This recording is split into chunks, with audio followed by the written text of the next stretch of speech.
Well, hello, everybody. This is Lizzy back again with another segment of Carlene's Corner, where I'll be asking one of our longtime favorite employees, Carlene O'Brien, about what books that she's loving and that she recommends to everybody in North Riverside.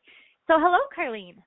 Well, hello there, Lizzy. How is everybody? Hello, everybody out there on this kind of a rainy spring afternoon.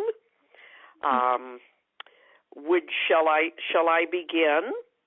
Please, Carlene, what are you reading and what are you enjoying right now? All right. Well, currently I am reading a super new nonfiction book entitled Front Row at the Trump Show by Jonathan Karl, K-A-R-L is his last name.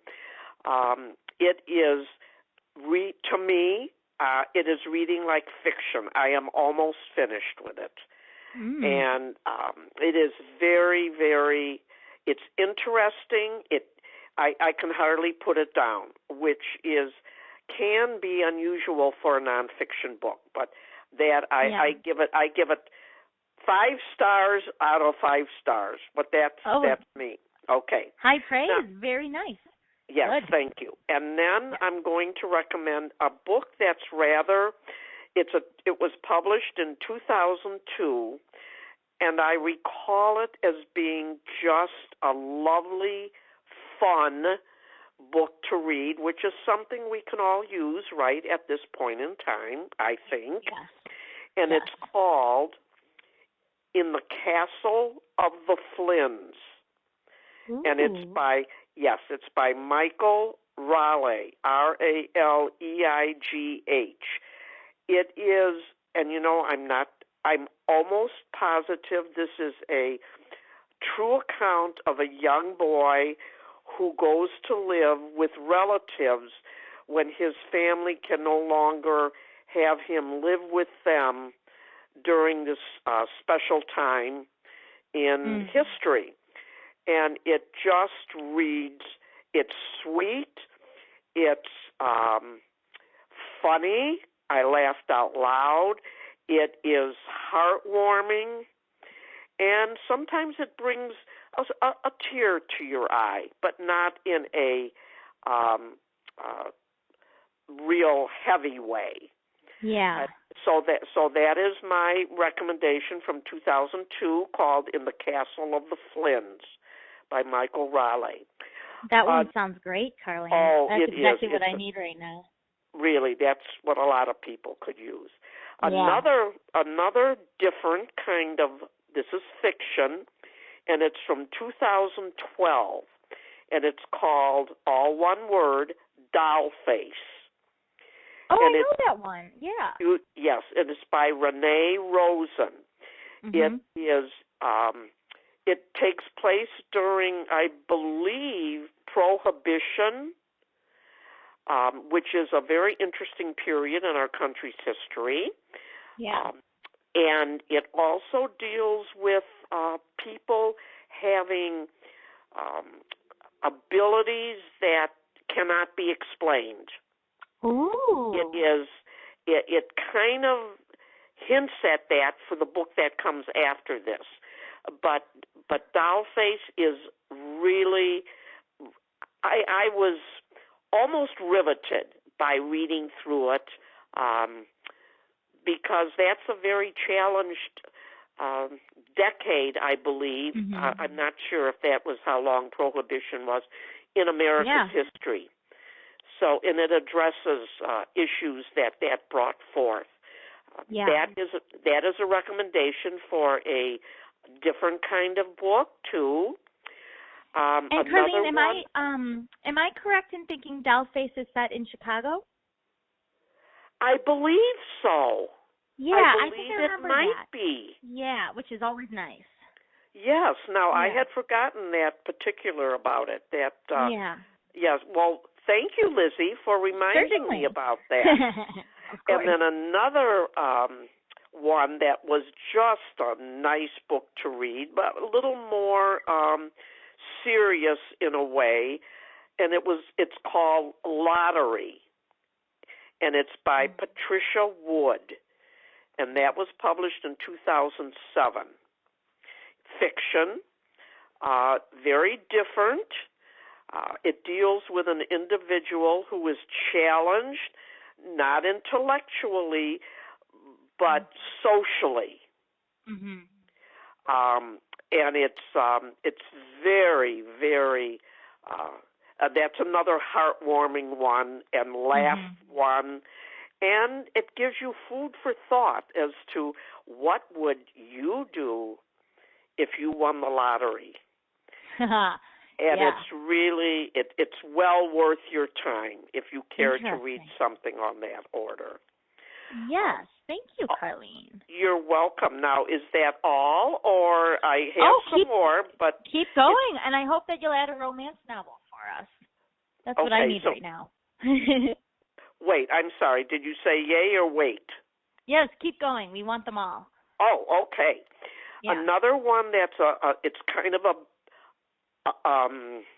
a big book, but it's also a book that deals with family and how it starts, and then through a generation and how it evolves the family fortunes, and it is called Roses by Leila Meacham. Is that how you pronounce it? Meacham? I think so. Yeah, I think so. And that was a 2013 book, and she does write a follow-up, and I can't quite recall what the follow-up is. But this is a big book. It'll take you some time. Hopefully by the time you finish reading it, the library will be open on a limited basis. Because I miss all my patrons, and I miss just the library as the library, as a hub of North Riverside. Yeah. And let's see, another one on a very serious level, but fiction, is Abide With Me. And that's 2013, and the author is Sabin, Sabin, and his last name is Willet, Willet. Have you heard of it, or have you read it? I think I've heard of books with that title, but I don't know if I've heard of the one by Sabin Willet. All right. This deals the story of a young man in the South who went to Iraq, I believe it was, and then returns to his hometown after he serves his time in Iraq. And his more or less odyssey to re-enter society after he's been fighting a war. Wow. And it's a beautiful story. It really is. I highly recommend that, depending on what mood you're in, what one wants to read. And let me see. I also have The Wartime Sisters. Now, I'm not sure if I recommended that the last time. I don't recall. I don't think you did. All right. It's called The Wartime Sisters. Came out in 2019 by Linda Loigman, Loigman. And it's during World War II, a family and two sisters, and how they deal, it's fiction, how they deal with the war according to their personalities and what they feel they want to either contribute or how they want to proceed with their life in a time of anxiety, as that was.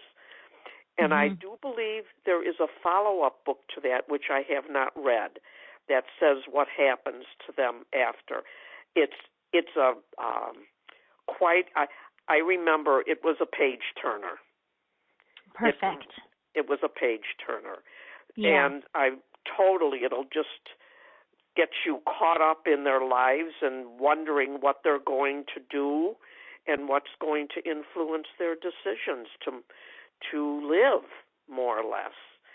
And Lizzy, that is all I have for this day. Hopefully, that's pretty good, Carlene. Well, thank you. Hopefully it touches people to read one of them or two of them or whatever they would, whatever floats their boat. That's great. Well, and for everybody listening, we're going to put links to how you can access these online in the description that will accompany this recording. And if you decide to read any of them, please let us know so that we can, see what you're up to and let Carlene know that you're taking her suggestions. And thank you very much, Carlene, for taking the time. We appreciate it. Well, you're very welcome, and my thoughts go out to everybody in this difficult time, and we will be together again. Yes, we will. We definitely in the will. near future. Thank you, Lizzy. And thank you, Carlene. Yeah. Goodbye. Goodbye.